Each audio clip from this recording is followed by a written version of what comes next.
नमस्कार यशेज किचन को आपण को बहुत बहुत स्वागत। आज रेसिपी है पोटल चिंगुड़ी। से मुझे छोट साइज्र 10-12टी पोटल नहीं आता ऊपर चोपा को छुरी में आंपुड़ी बाहर करी ऊपर तल काटी कट लगे। जदि पोटल बड़ साइज थाए ताले दिखंड करेंगे। मो पाखे ये छोट साइज पोटल थिला।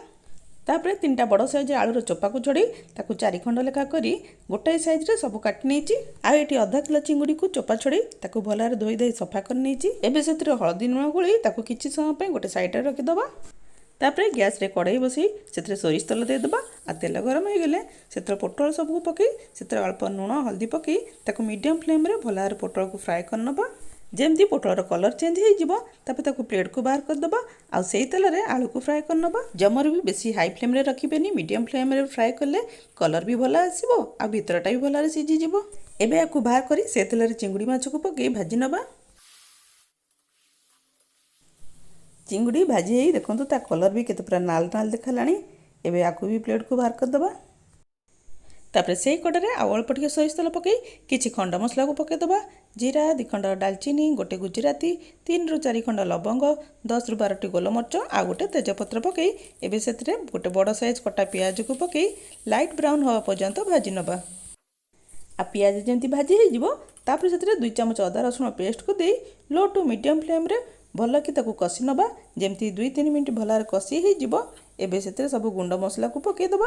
घरे जहाँ सब आम यूज करछे हल्दी गुंड, लंका गुंड, धनिया गुंड, जीरा गुंड सब को पकई मसला को आम टे भल कषि नबा। आ मसला जेमती आमर अधा आधी पूरा कषि हो जिवो तापर सेतिरे गोटे बड़ साइज टमाटो को ग्राइंडिंग कर दे दबा। आ ताको से पर्यंत कषिबे जे पर्यंत मसलारू तेल आमर न बाहरची। एठी देखि पारुथबे मसलारू तेल छाड़िबा आरंभ हो गलानी। एबे फ्राए हेतिबा आलू को पकई आउ 2 सेकंड कषि नबा। आलू कषिबा भितरे तार भितरे आमे आ गोटे पेस्ट प्रस्तुत करिबा। जार रे दे देबा 2 ରୁ 3 चमच नड़िया कोरा, 9 ରୁ 10टी काजू आ किछि कंचा लंका पकई सेथरा अल्प पानी दे भल कि चिकन करी पेस्ट कर नबा। एठी देखंतु पेस्ट भी हमर केते चिकन हे हिची। एबे पेस्ट को मसला दे कसिन आपण काजू जगह रे एथरे पोस्त मध्ये देई बाटी परिबे। आ सत को भारी टेस्ट लागे। फर्स्ट टाइम पे बनेइथिली स्वामी के मोर बहुत पसंद लागिथिला तकारी। 2-3 मिनट कसला परे एबे एथरे टेस्ट अनुसार लुण आउ 1.5 गिना उषुम पानी मु एथरे दे दोची कारण तकारी मते ग्रेवी करियार अछि। आपन को जदी झोल पसंद ताले एथरे आवश्यक अनुसार पानी देबे।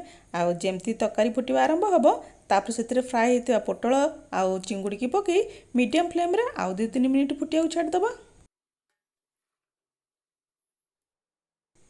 आ लास्ट को कस्तूरी मेथी, गरम मसला आउ 2टा कंचा लंका पकई ताकू 2 सेकंड छाड़ दबा। बनैबा बहुत सहज आ टेस्टी तो कहीं रे कण। थरे एई भलिया प्रोसेस रे बनै कि ट्राई करंतु देखिबे आपनको निश्चय भल लागिवो। आ जदि भल लागिला मते कमेंट करी जणेबे। आ वीडियोटी को लाइक शेयर सब्सक्राइब करिया को जमार भी भूलिबेनी। रहिली पुणी देखा आरो वीडियो रे।